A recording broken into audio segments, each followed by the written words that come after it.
Hello,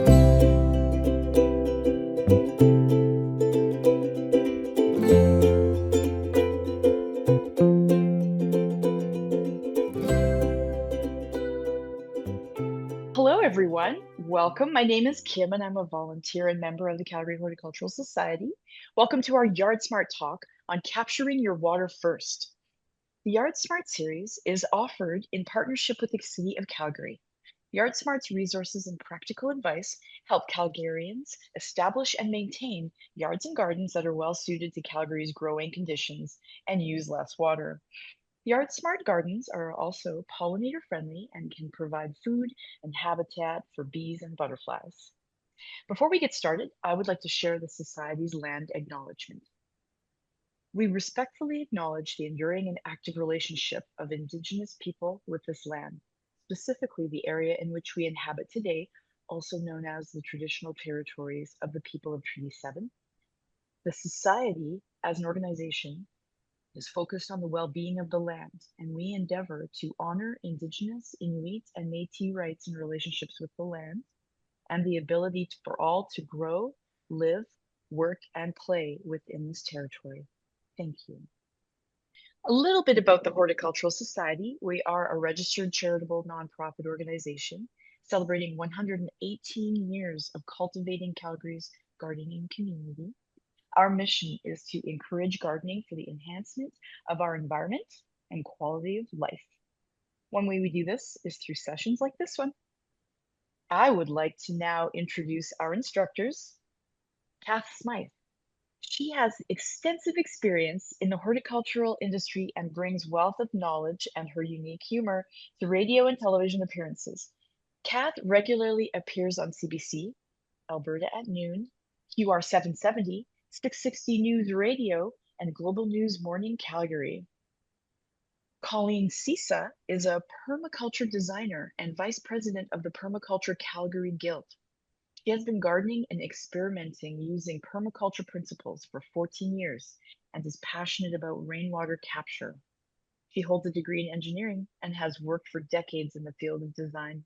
Welcome, Kath and Colleen. Thanks, Kim. Well, I would like to say thank you all for joining us today at this Lunch and Learn, taking time to spend with us. And I'd like to thank the Calgary Horticultural Society for this opportunity to share with you all today about rainwater harvesting. So the format for today, I have a 30-minute presentation on rainwater harvesting. And then Kath is going to share with us for probably about 15 minutes on some soil health and how the rainwater ties into soil and what we can do to maintain and increase our soil health. And then we have some time afterwards for questions. So please save your questions until the end. As Kim mentioned, I am a permaculture designer and educator, and I am owner of Concentric Permaculture. I also, within my property and living with these permaculture principles, I have incorporated rainwater capture, composting, beekeeping, growing edible, medicinal, and native plants. So lots of fun things to play with. First of all, I wanted to just touch on the word permaculture. It's been said a few times here, and it is not a familiar term for everybody. One of the definitions is that it's an approach to land management and settlement design that adopts arrangements observed in flourishing natural ecosystems. So it meets human needs with nature as our guide. It includes a set of design principles derived using whole system thinking, and it can apply these principles to fields like regenerative agriculture, town planning, rewilding, and community resilience. The term was coined in 1978 by Bill Mollison and David Holmgren in Australia, and they formulated the concept in opposition to modern industrialized methods. So they instead adopted a more traditional or natural approach to agriculture. And it is based on the foundation that everything is integrated, including humans. Nothing is separate, so everything that we do or don't do has an impact on our world. Let's start by zooming out to the source of our water. We are within the Bow River watershed, and the source of this headwater is Bow Lake in the Rocky Mountains of Banff National Park. So that's at the top left of the slide here. I hope you can see my cursor. The Bow River flows through Banff, Canmore, Cochrane, and Calgary, and then joins the Old Man River west of Medicine Hat. Where these two rivers meet, this creates the South Saskatchewan River, and it eventually flows to the Hudson Bay and then onto the Arctic and Atlantic Oceans.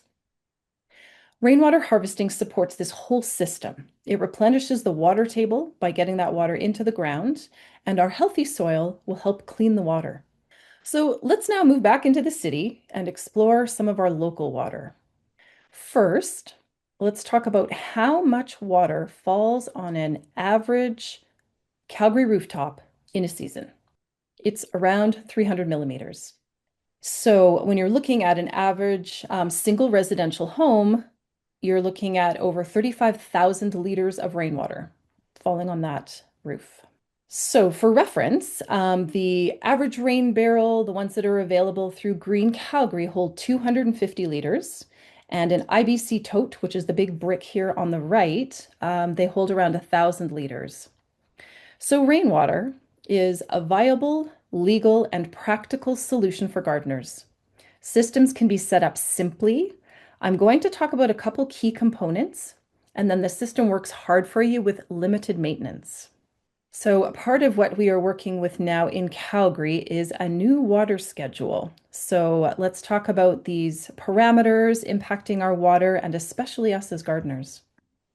We've experienced water restrictions. We had stage 4 over the past couple years. I heard that sadly some gardeners didn't even plant anything for this season. They had given up, knowing that there was unpredictable, uncertain restrictions coming up in the future. We have this new schedule. This might be with us for the next few years, sort of a fluctuation of restrictions as the city utility water infrastructure is fixed and upgraded, and some form of this may be permanent.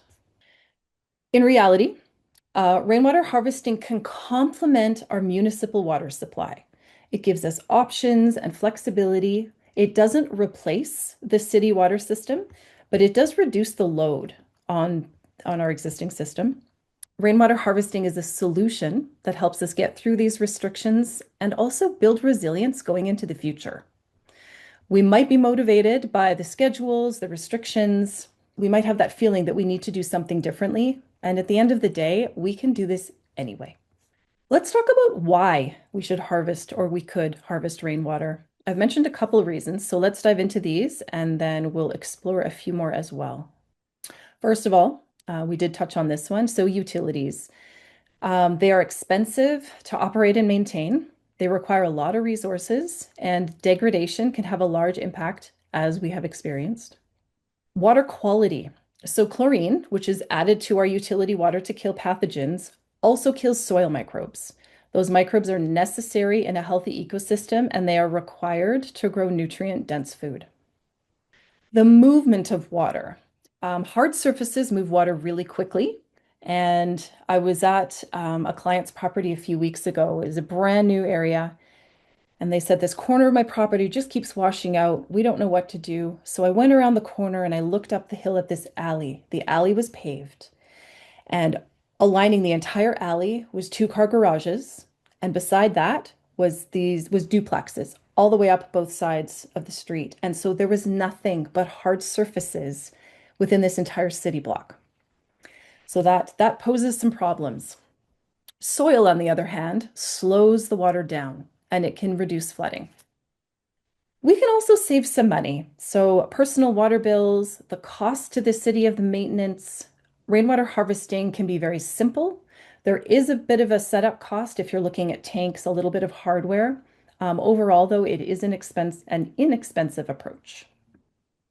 All right, so now let's move on to how to harvest rainwater. And we will start with some passive methods. Passive methods include in-ground elements, which can also be called water harvesting earthworks. They direct the water where you want it to go on your property. It works with nets of earthworks and vegetation, and it slows that water movement, infiltrates it into the soil, and helps it cycle within the system. Tanks can be a part of this. They have a limited capacity though. If you remember on the previous slide, that blue rain barrel holds 250 liters. The IBC tote holds 1,000 liters. But the rainfall on a roof on a single residential home is around 35,000 liters. So there's a huge gap there between what our tanks can hold and what is available. The soil can hold so much more. One type of earthwork is called a rain garden. So this is essentially a rainwater harvesting basin. Um, while it's got a similar shape sometimes, it's not a pond. So a pond has a barrier that is designed to keep the water in. A rain garden allows the water to be slowly absorbed, and it works with plants while infiltrating the water into the ground. And the plants are very specifically chosen. So these ones can manage the large volumes of water that comes in cycles. So we could have a big rain event and then we could have a period that's dry. And these plants can handle that fluctuation. Another option is called swale and berm. So a swale is a level ditch that's dug on contour. So it may not be a straight line, but it's going to be a level line. And you can see in the diagram on the left here, we've got sort of a little hole that's been dug. And then this is filled with a medium that will slow the water infiltration. So on the left, we've got gravel. In the example on the right, we've got weeping tile. And this can be backfilled with mulch. It can be gravel, although that is not my personal preference any longer. I'm taking mine out. And the swale can actually be planted in if you use something like mulch. The berm is the bump that comes along beside this, just downhill, down slope, and it's a mound of soil um, that it can often be created by using the soil from the swale. So you dig it out and you put it right beside. This can also be a planting area depending on your environment and what's going on with your water and your soil. And in the example on the right, this swale became what's called a swale and trail. And so this was backfilled with mulch and became a walking path. Another option that we can consider are permeable surfaces. So these allow infiltration of water into the soil rather than having it run off so quickly into the stormwater system. And we can replace some of our hard surfaces like sidewalks, driveways. This will reduce flooding on the property and all the way through the river valley. All of these passive methods work together to direct the rainwater into the ground and reduce the surface runoff. One of the slogans that is used for this is slow it, spread it, and sink it. So slow the water down, spread it out, and sink it into the soil. Healthy soil, along with trees and plants, are incredible at managing water. So not only does this help us mitigate flood risks, but it can also reduce the impact of drought.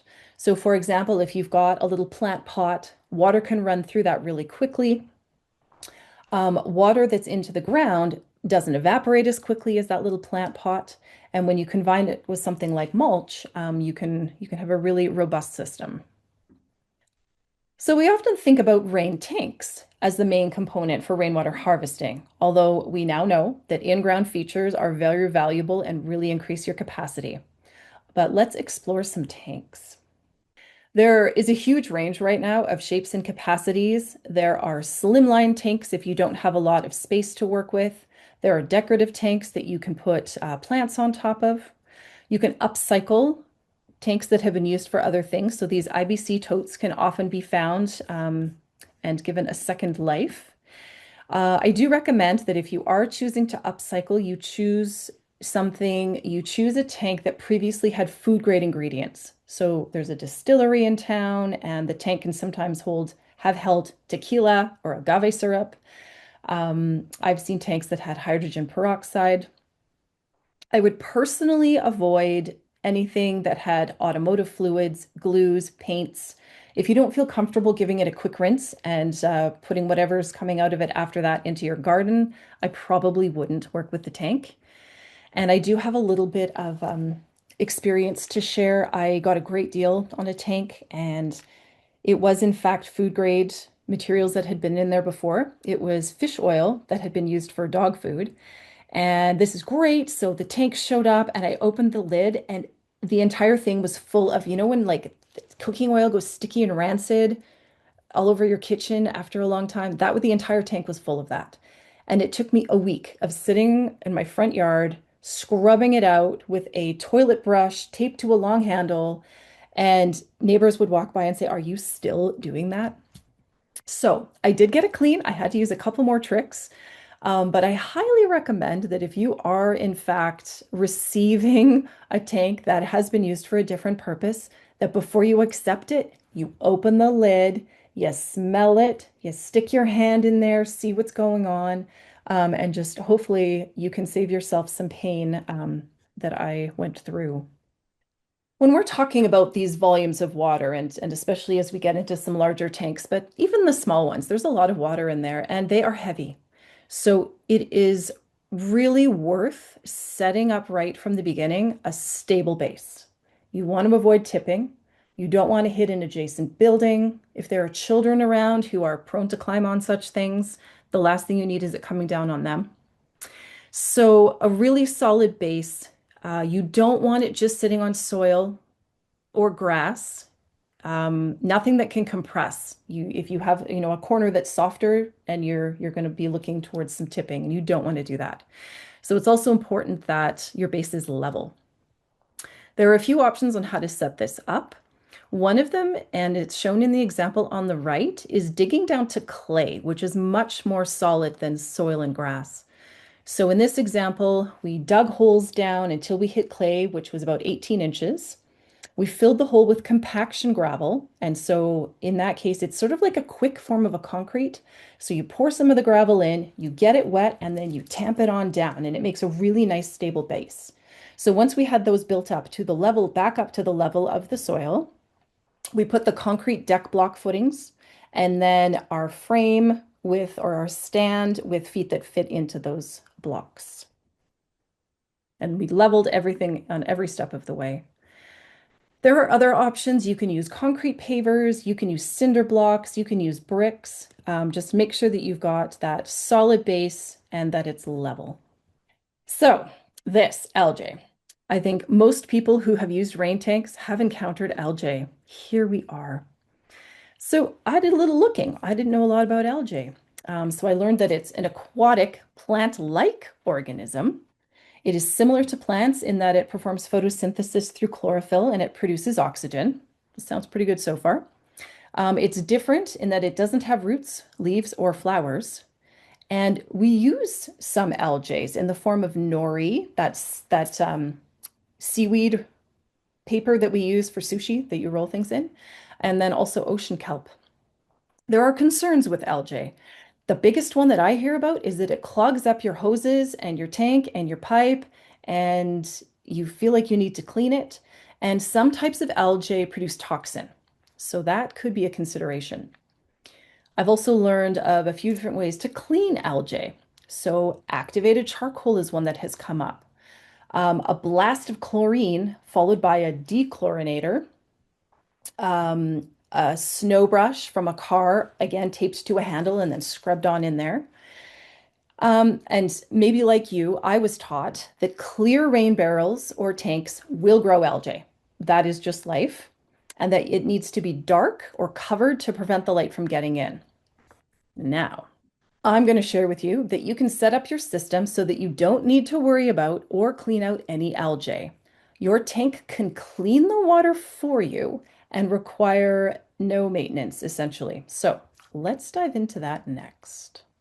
I'm going to share with you a setup that is called the rainwater treatment train. And this is based on research coming out of Australia over the past couple decades.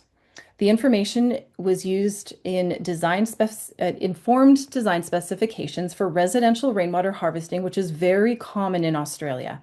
And this is a primary source of drinking water for a lot of households. So this new information, the treatment train and how it works, is pretty new on the rainwater harvesting scene and even within the permaculture world, which I'm very involved with.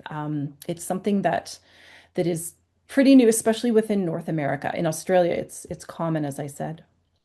The treatment train is essentially a series of components put together to create the best quality of water.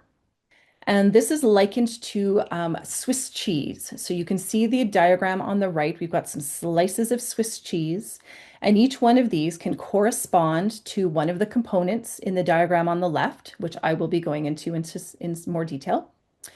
So each slice is a component, and every step along the way, pathogens are destroyed, which improves the water quality. These pathogens are destroyed for every change in temperature or pressure. And then the tank also plays a key role. So let's talk about the components. The first one is your roof, your gutter, and your downspout. So the water is coming down, it hits the roof. That is a change in temperature and pressure. Then the water falls over the edge into the gutter. Change in pressure comes down your downspout. It's spiraling down your downspout. Another change in pressure. So pathogens are being destroyed already. It is important that you keep your gutters clean. They don't have to be spotless, but the more buildup you have in there of leaves and such, the more it's just more, that's more work. So I guess this could be considered maintenance, but you should probably be doing it anyway. The second component here, number two, is called a leaf diverter, a rain head. It's got a few different names. And this is essentially just a little device that has a fine mesh screen, and we're talking under 1 millimeter openings. So it's a really fine mesh screen, and it helps to keep the organic matter out. So the leaves, the seeds, whatever might be blowing around or have built up in your gutters that you're now going to go clean. So keeping them out of the system is very important. Number three here is putting a screen on the inlet and the outlet of your tank. So we've already screened material from the downspout. Now we're talking about putting an additional screen, again, less than 1 millimeter opening, on top of the tank. And also at the end of your overflow, because you don't want somebody running back up your overflow and crawling their way into your tank. And so the reason for all of these screens is to keep the algae food out of your system. If you don't feed the algae, it can't grow. And so we're going to keep that out of our system here and then not worry about algae. With this setup, your tank can be clear. Again, food grade if you're upcycling it, and your tank turns into a bioreactor. So we're going to talk about that shortly. The water will be clear and have no smell, and it will need only carbon filtration, so something like a Brita filter, to make it potable. The only consideration with that is if you have an asphalt roof, maybe you don't want it to be potable, but if you had this set up with a metal roof, your water would be potable if you had that one level of filtration at the end. So what happens when you set this up is the biofilm forms naturally, and it coats the inside of your tank. It touches the walls, and then it also forms at the bottom of the tank. And we need a few inches of space for it to be healthy. So I'm going to go into a few more of these components here, and that will circle back to the biofilm. So a little bit more about that leaf diverter or rain head. Some of them have a removable fine mesh screen, which can be handy. It's really important to put this where you can reach it. If you're going to need to climb up on a 12-foot ladder to be able to clean off the leaves and the debris, you're probably not going to do it. And so that just means it's not set up well. So put it somewhere where you can reach it. And then you want space between your downspout and the screen here. Two reasons. One, you want that drop so the water is hitting the screen and we've got a change in pressure. You also want to be able to get in here. If your downspout is touching the screen, you're not going to be able to get your hands in there to either pop the screen off or brush it off. And then one more piece, and I'm seeing some rain tanks at some of the distributors that have this already considered, and I'm not sure that they know why they're doing it, but it's good. So you need to add a bulkhead. If you're working with a tank and the only outlet is this one at the very bottom here, what's going to happen is you're going to suck your biofilm out of your tank and it's not going to be able to clean the water for you. So if we add this outlet 4 to 6 inches above, a little bulkhead here, and then this just has a direct hose connection, the biofilm has the space to do what it needs to do. That will clean your water for you. and you never clean out the biofilm. So I ran an experiment. I have two tanks side by side, and at the end of last year, I rinsed one of them out and left them for the winter. And then this year, I wanted to see how long it took before the biofilms formed. How different were they? What did it look like in the one that was cleaned and the one that wasn't? And I have to say that within about a week, they were at the same point. So the first fill, there wasn't much going on, but after about a week, they were at the same point. So the biofilm showed up. Um, you can see it.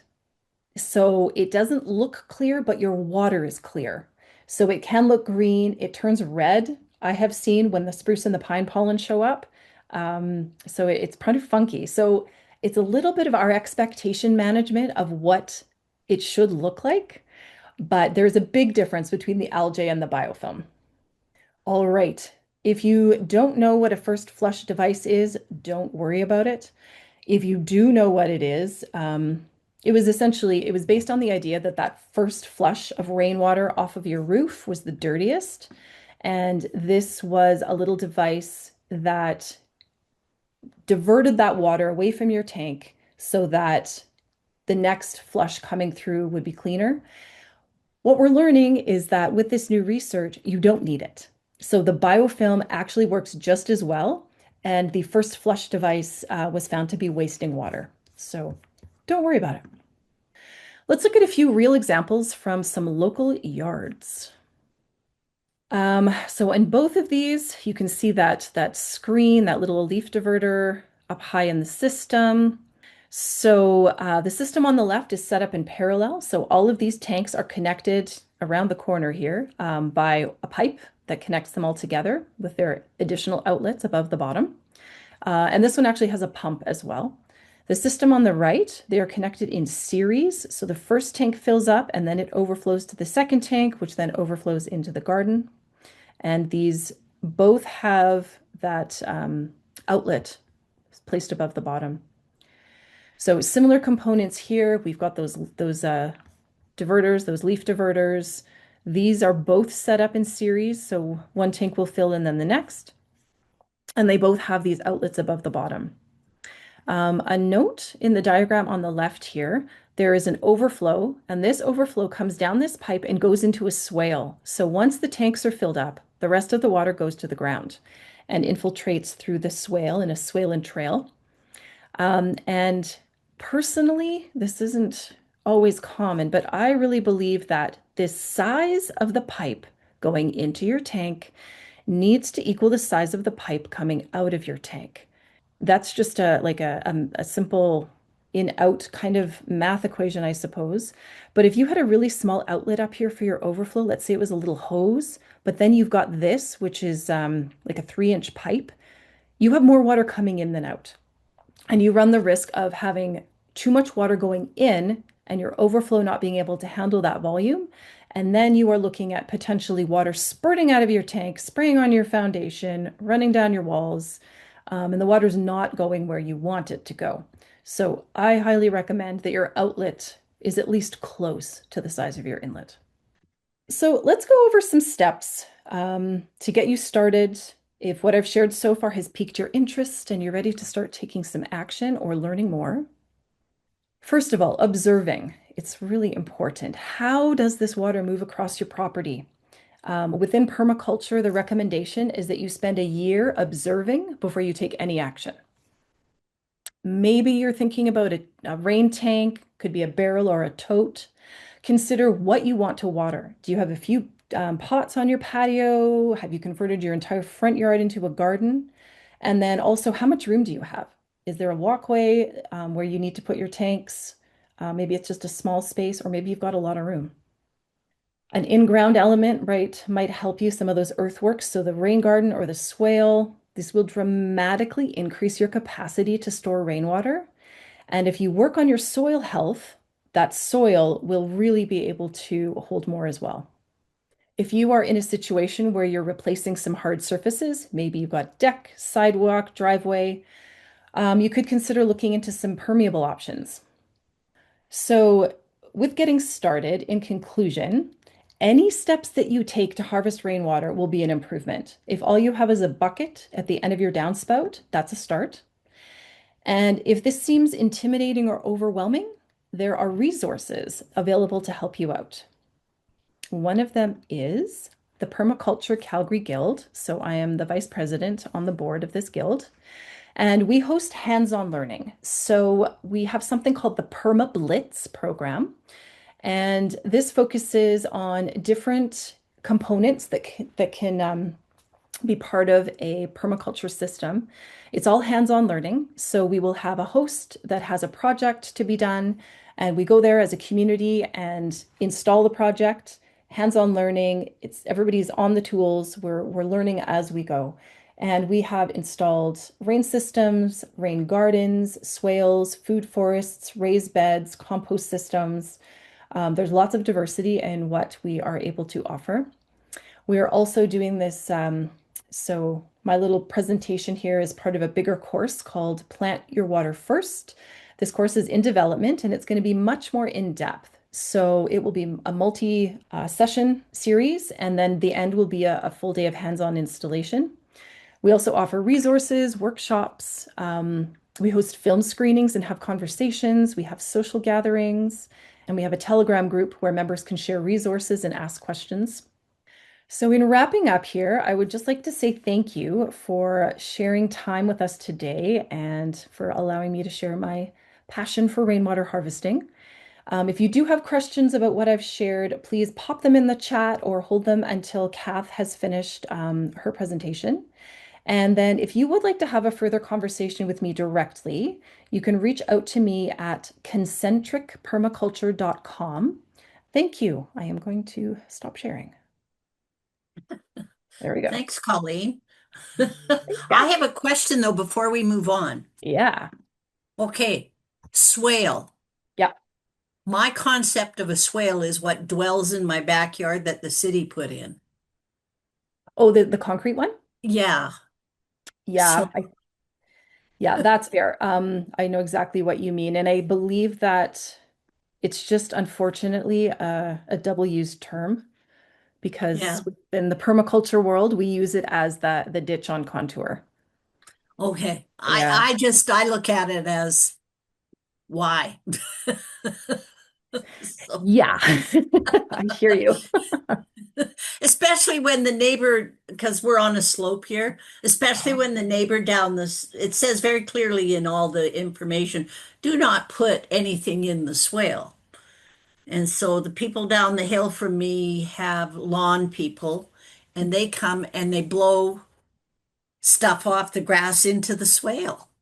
So Oh, then I end up with flooding, which oh, has been irritating me beyond all words. And I own a water dog who regards a full swale as a bed.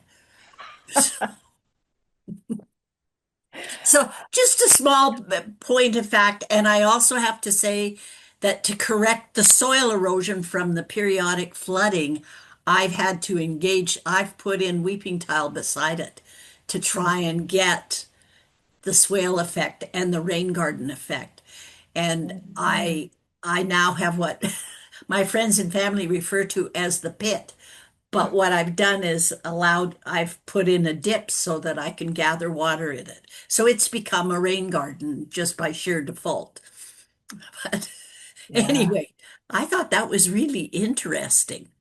Oh, yeah. Anyway, I'm gonna move into my talk. It isn't long and I don't have a PowerPoint, so you just have to listen to the sound of my voice and deal with it. And I want to talk about the essential part of gardening, the soil. Or as one of my profs used to say, it ain't doit, honey, it's soil. So I want to take up that a little bit. And did you know that there are almost a billion microbes to square inch of healthy soil? And the most house plant and plant problems come from don't start above ground, they start below the ground. So every time we dig into the soil, we're disrupting the function of what the soil is doing and what it's trying to do to help our root structure. And then tilling. Ugh, ugh, no one should be ever given a rototiller. It's it's one of those things. I saw one at a garage sale and I wanted to buy it to destroy it. And then I thought I'd better not. So it's just one of those things.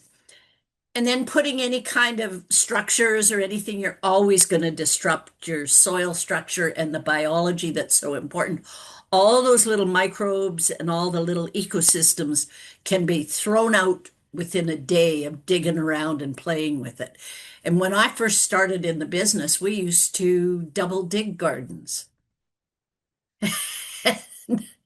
That just, it used to just throw me beyond words. And I think it's taken about 30 years to make it different, and I'm glad to see it, but there are still people who double dig and there are still people that rototill. I decided when I moved to England to do my Royal RHS certificate in horticulture just to see what they were doing and changing, but they were still double digging. And as a student, we had to double dig and show and tell it. I'm the oldest person in the class. I double dig for a day and I'm done. And I'm thinking, I'll never do this to a garden ever again, least of all to my own body.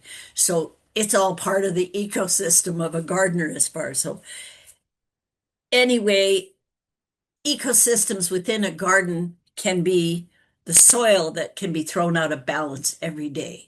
So when you're out weeding and when you're digging, you think that way. So big discussion around compost. And I mean, I I believe in composting, have done it for almost as long as I've gardened in my own gardens. And I grew up with a grandma and grandpa and my mother who composted, and it drove my father crazy because he liked lawns. So they did that. But it's decomposed organic material. And all that organic material, until we had green bins, used to just go to the dump. And it used to frustrate me beyond words. So what I want is create my compost, get it in the soil, and it gives me plant growth. It gives me healthy plant growth, and it gives us better soil. And then the biggest, most important thing is healthy soil holds more moisture, holds more water. So we're lessening the likelihood of erosion. We've got to learn to compost. It isn't too complicated. So, yeah, sometimes it smells bad. The soil structure and the water holding is the whole reason that we work on healthy soil. And you don't have to make it too complicated. I mean, you could just create a compost pile and work from a pile. And you could just start with some branches and some soil on top and gradually add your clippings and your leaves or anything like that. I'm a mad keen vegetable gardener, so I'm forever, ever turning some of my things like I always thought that I would be able to eat the leaves off broccoli. Well, I want to tell you, you can't. I don't like the texture of them. I don't. So when I pick my broccoli and I make my cut so I'll get more broccoli, I don't cut the leaves off anymore. I just leave them there. And then in the fall, when they start to decompose, in the middle of my garden, I make what I call my compost heap from the leaves because what you take away from your garden soil, you should put back to your gardening soil, especially a food-based garden. And I can't emphasize it enough. And I mean, I know people that do hot composting.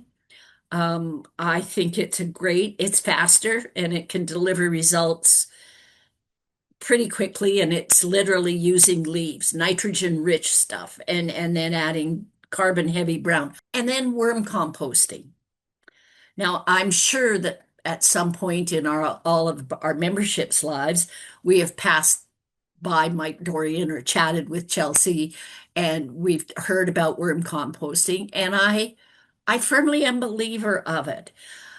I'm a gardener, however, that details sometimes elude me in that I always felt that I could do that. And I got myself the bin and Ruth gave me some worms and I worked hard and I got good compost for about 2 years.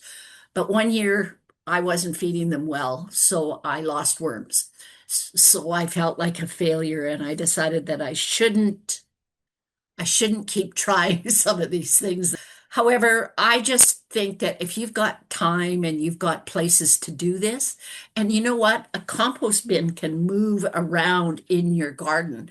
So as you develop an area and it's ready to be developed, you can move your location and move the operation to wherever. And it works really, really well. I now have, because when I moved here, I didn't realize that birch trees aren't supposed to grow here, but I played and got one to grow. And now it's 35 feet tall and spreads beautifully in my back garden. I love it. It's one of my favorite things about my yard.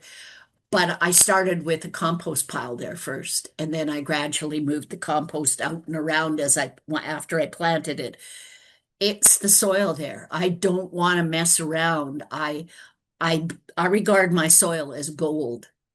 And whenever something happens that someone's going to have to muck around at the side of the house or do whatever, I get a little tense about the possession of work that I have done with my soil. So it's important to the health of your plants, and it makes them strong and it makes them resilient. But nature does rebuild, and I can't say that enough.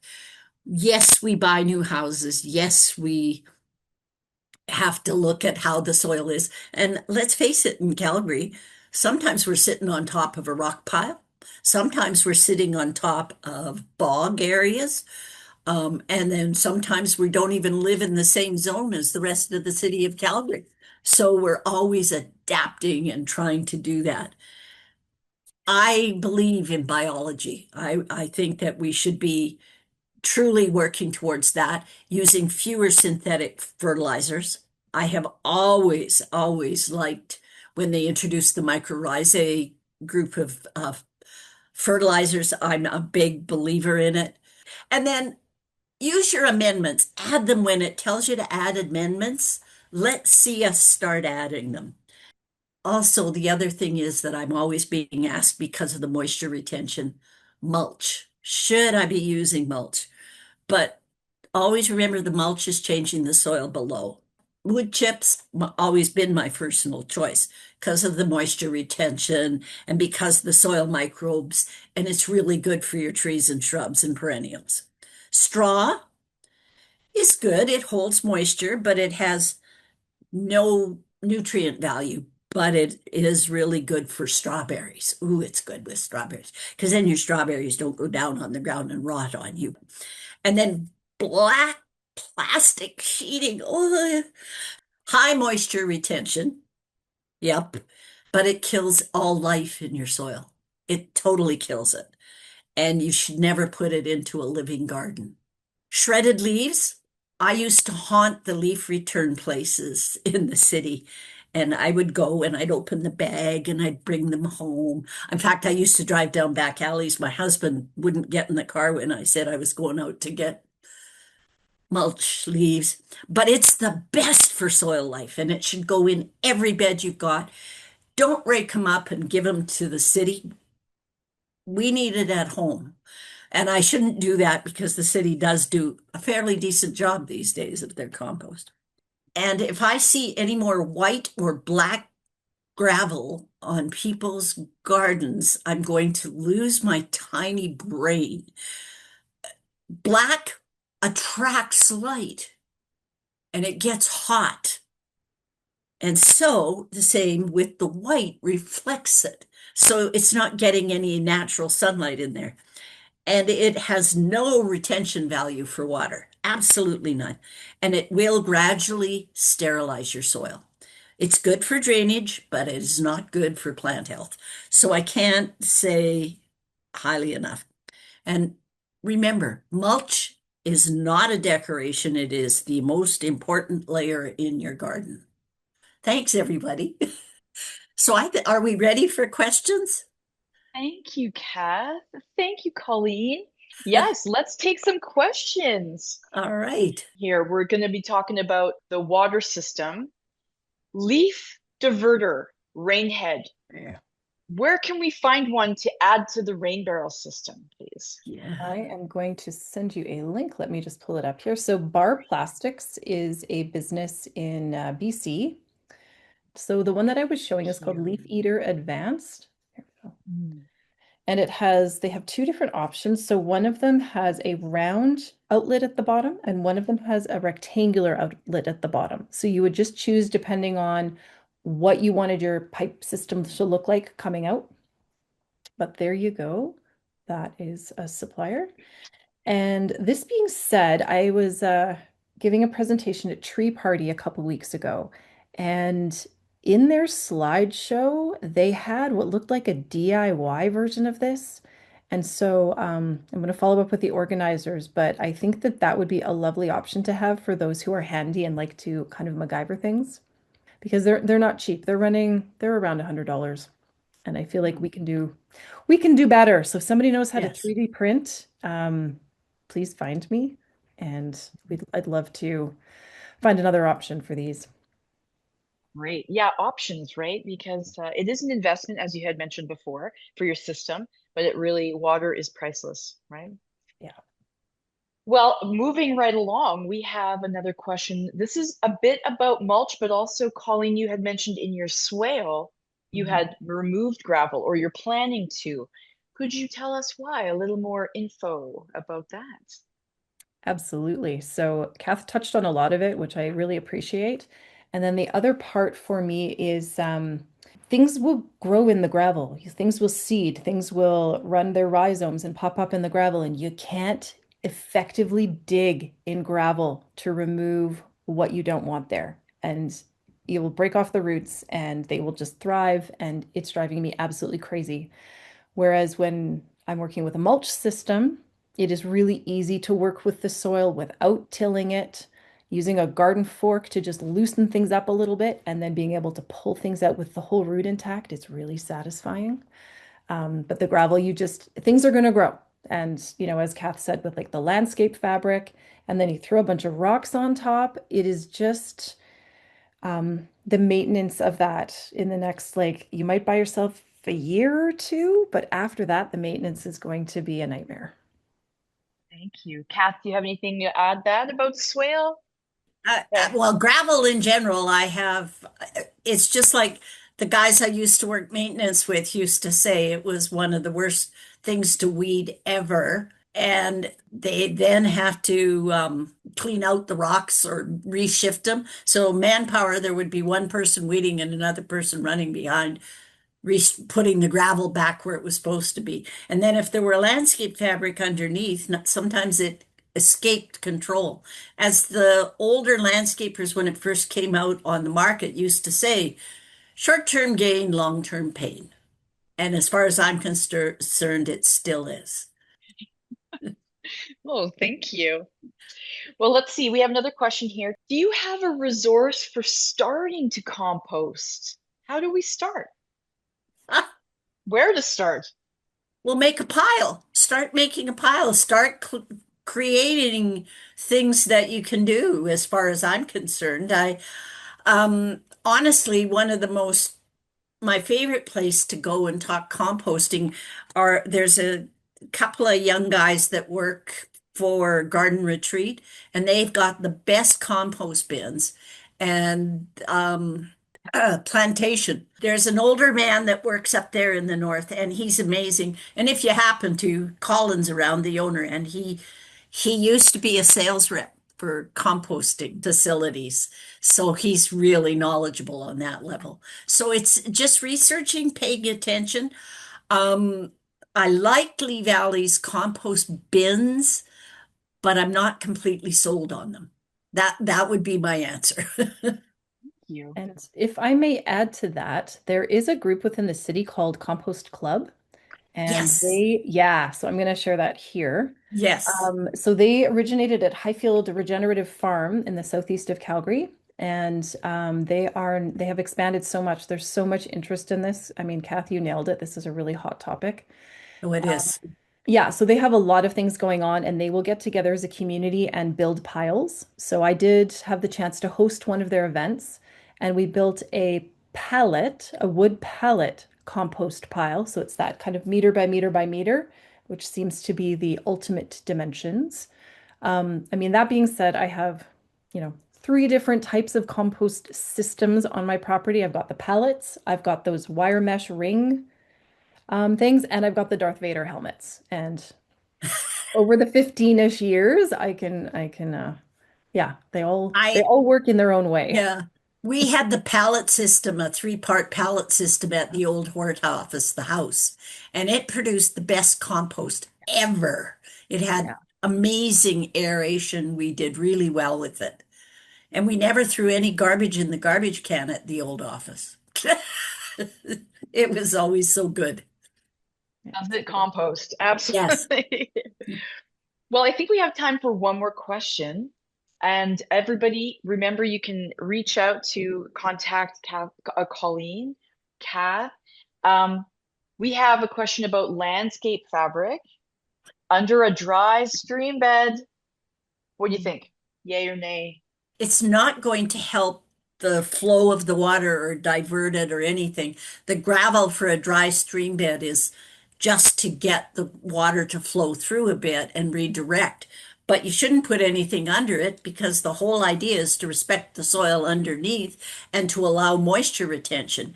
You're not diverting it for any other reason. And the proper placement of stone, as the more natural you can make it, the better. Make the stone look like it's an actual dried up creek bed. Hmm. And one of my favorite recommendation is to go and look at the Nose Creek beds. As Nose Creek starts to dry out for the summer months, go and look at some of where the water runs through there and how the rocks are placed and how erosion has placed them. It's got to look natural. It can't be a formula. Do we have time for one more question? Yes? It's about the Darth Vader helmet bin. Does a person just throw compost in there or things to compost? Like, what do you throw in there to make it all happen? Yeah, it's things to compost. And when I very, very first started, that's what I was using. So I would throw in, kitchen scraps, garden bits, and then another handful of leaves or something. So I was alternating those greens and browns. Moisture level is really important within these. And I find that if you've got it, especially in a sunny spot, they kind of cook because they're hot. Just like Kath was saying about those black rocks, it really pulls in the sun. So watch your moisture level. And then I had one of those turning things, like it's like the spike, and then it's got the little arms that come out when you pull it up. Um, so once that one's going, and there's different ways. You can do the lazy way, which is kind of nice sometimes. You just throw all that stuff in there and leave it for 2 years, and then it's done. If you'd like it ready for next season, then mix it, watch your moisture level. You want it as damp as a wrung out sponge. Like if you squeeze some of it, you want one drop coming out kind of thing. Um, Rainwater is a great place, or rainwater is great to be adding to that compost because if you're putting in the utility water, you're now adding chlorine, which is killing your microbes that you're trying to develop. So keep that in mind. But they do need some attention and some love, or completely ignore it for 2 years and it'll still work. How do you feel about gray water, Colleen? I use gray water all the time. Thank you. So do I I. bail out my bathtub depending on what was used in there. I But have there's a shower. detergent. Yeah, after Yeah. or like heating up the shower, 100%. Yeah. Yeah, leftover tea and coffee. The Absolutely. vegetable water, as long as you Yeah. don't use salt. I have Yeah. a outside my back door. It isn't very aesthetic, but I have two buckets, and that's where the Oh, gray water goes. And I'm really a big supporter of it. And when yeah. we lived in England, my kitchen sink drained directly into my garden. Oh, And I wondered when I first went there why my sister-in-law always put this white bucket in and washed her dishes in there. Well, I soon learned it was a water saving thing, and then she'd just dump it and it would go to the garden. I had 85 rose bushes in my garden in England. Two of the Wow. most magnificent hydrangeas. I bought the house for the hydrangeas, by the way. But the gray water drained there, And, Yeah. yeah, it rains there a lot, but oh my goodness. To me, gray water, trying to save that plus your vegetable water plus tea, Yep. it's amazing. And the composting of the coffee grounds helps our soil pH. It really does. So, soil is our friend, and soil is one of my passions. So, I love it. Well, thank you so much. It's thank been a you. great conversation too. And Kath and Colleen, thank you so much. Thanks everyone for attending. And we hope everybody comes back. And I look forward to our paths crossing again. Me Yeah. too. Thanks for all the information. Thank you so much. Take care.